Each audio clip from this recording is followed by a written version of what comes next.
give myself away.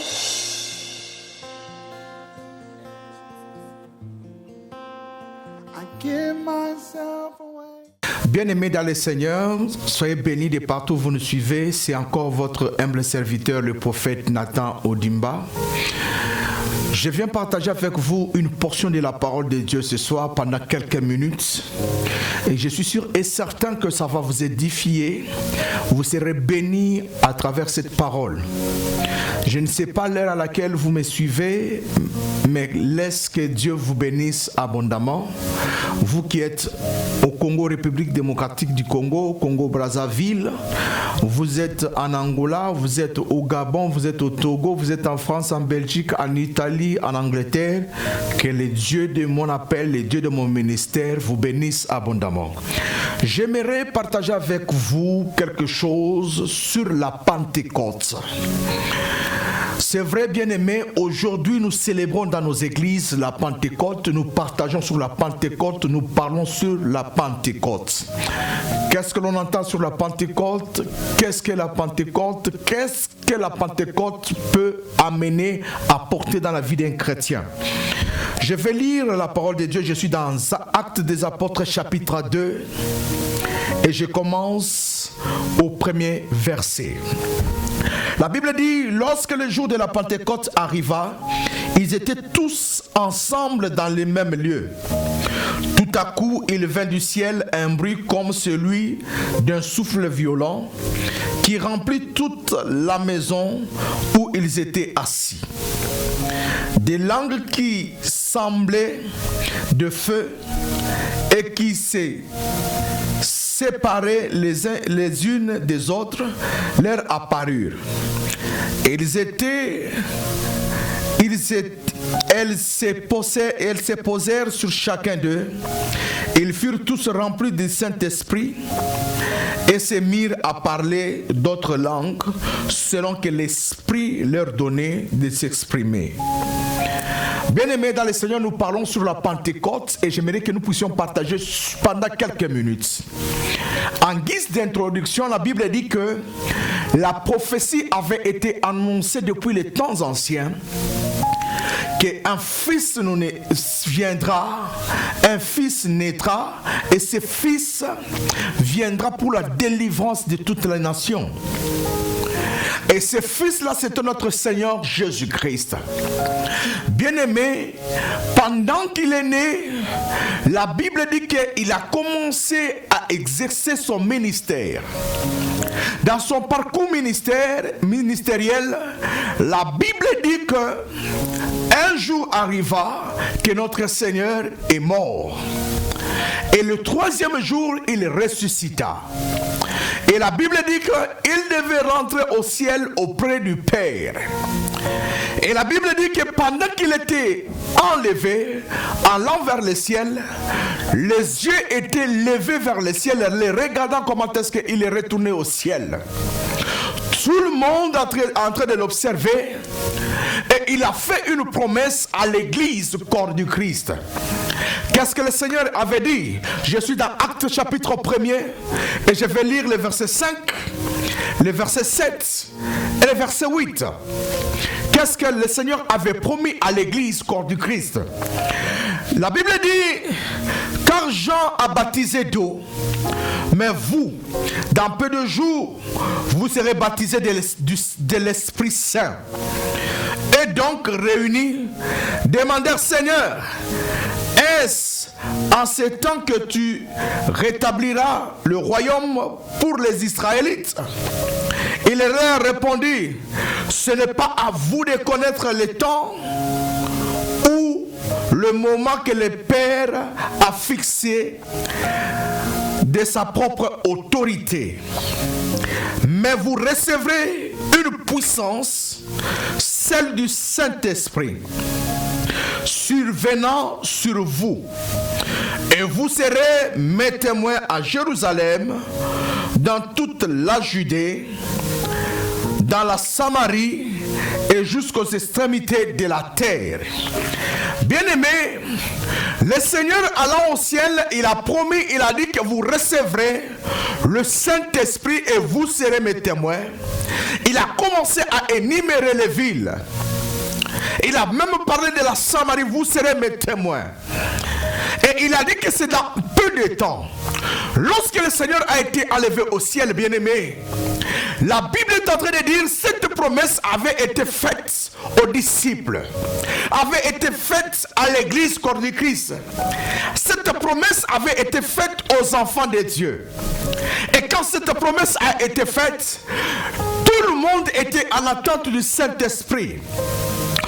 Tout le monde était en attente, désirait voir la promesse se réaliser. Désirait voir l'accomplissement de ce que on leur avait promis. Bien-aimé, la Bible dit qu'ils étaient tous unis dans une chambre. Tous, ils étaient là, en attendant le Saint-Esprit que leur avait promis. La Bible, j'aimerais ouvrir une parenthèse, bien-aimé. La parenthèse que j'aimerais ouvrir, j'aimerais dire ceci. Lorsque le Seigneur Jésus était avec nous sur la terre, était avec les disciples sur la terre, tout le monde marchait librement. Ils étaient à l'aise. Mais lorsqu'il est mort et il a été enlevé, personne ne pouvait marcher avec l'assurance, la garantie, parce que l'homme qui leur donnait la force n'était plus avec eux. Mais il tenait à la promesse, il tenait à la prophétie qu'on leur avait dit. Je suis venu m'adresser à quelqu'un qui n'a pas d'assurance. Je suis venu m'adresser à quelqu'un qui a perdu le courage. Je suis venu m'adresser à ma soeur et mon frère. Que cette parole de cet après-midi va te faire du bien. Elle va apporter quelque chose de très merveilleux dans ta vie. Bien-aimé, écoutez ce qui est arrivé, bien-aimé.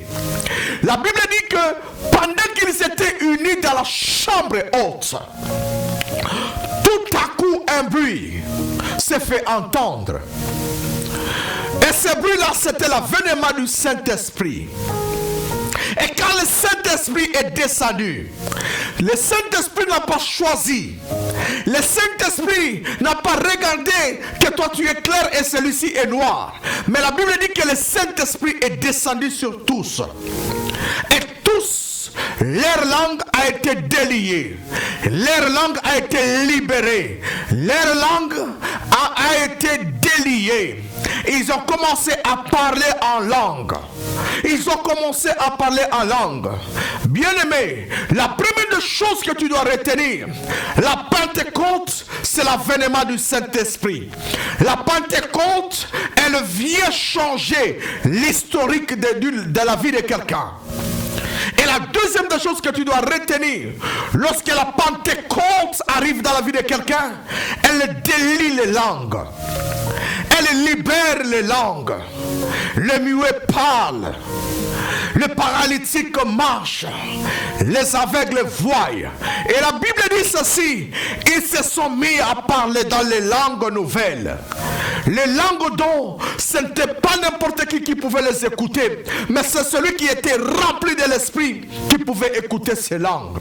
Je suis venu dire à quelqu'un bien-aimé, aspire à la Pentecôte.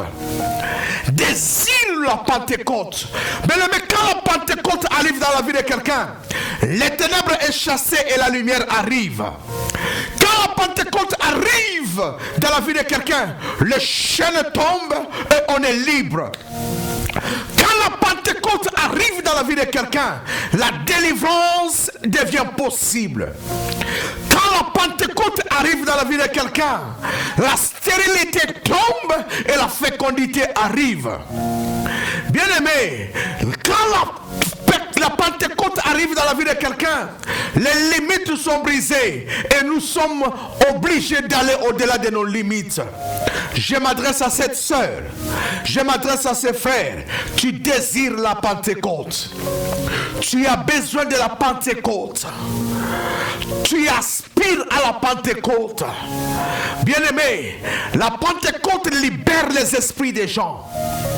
La Pentecôte nous approche de Dieu. La Pentecôte fait que nous écoutons Dieu et Dieu nous écoute. La Pentecôte fait que que les miracles qu'on attendait hier deviennent possibles aujourd'hui. C'est pourquoi ce que je me suis dit, bien aimé, je ne peux pas faire passer cette journée comme elle est là, mais je vais prier avec quelqu'un afin de rendre la Pentecôte possible dans ta vie. Je sais que tu es malade, mais le Dieu de la Pentecôte m'a dit de te dire, les miracles et la guérison est possible dans ta vie. Je sais que tu as des problèmes, mais le Dieu de la Pentecôte m'a dit, les problèmes tomberont et la délivrance sera certaine et possible dans ta vie. Je te dis la vérité, bien-aimé. La Pentecôte, elle ouvre les langues.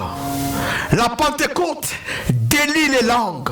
La Pentecôte fait parler les muets. Je ne sais pas quel est ton problème. Je ne sais pas les difficultés que tu connais. Je ne connais pas les combats que tu connais. Mais une seule chose est vraie. Le Dieu de la Pentecôte est une réalité.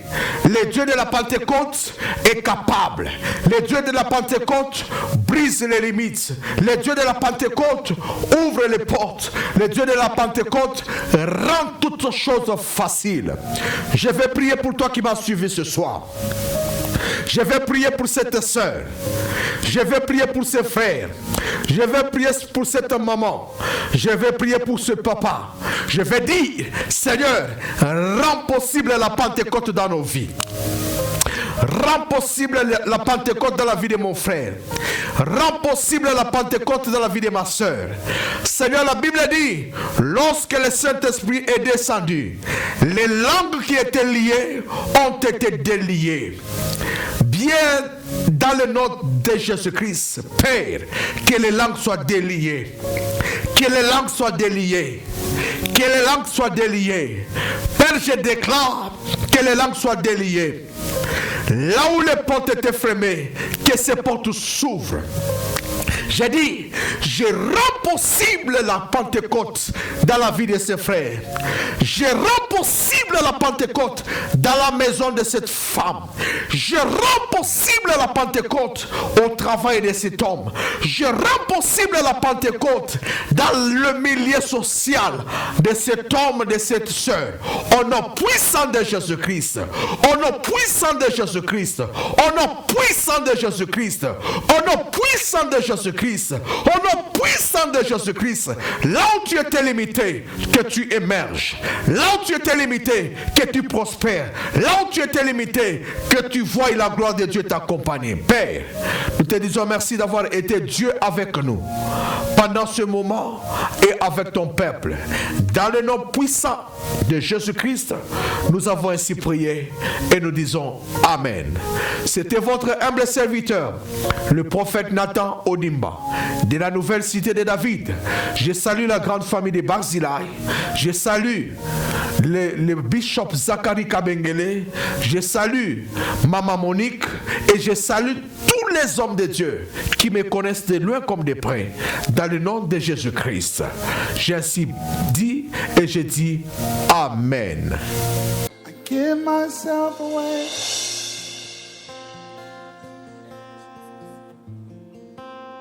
I give myself away.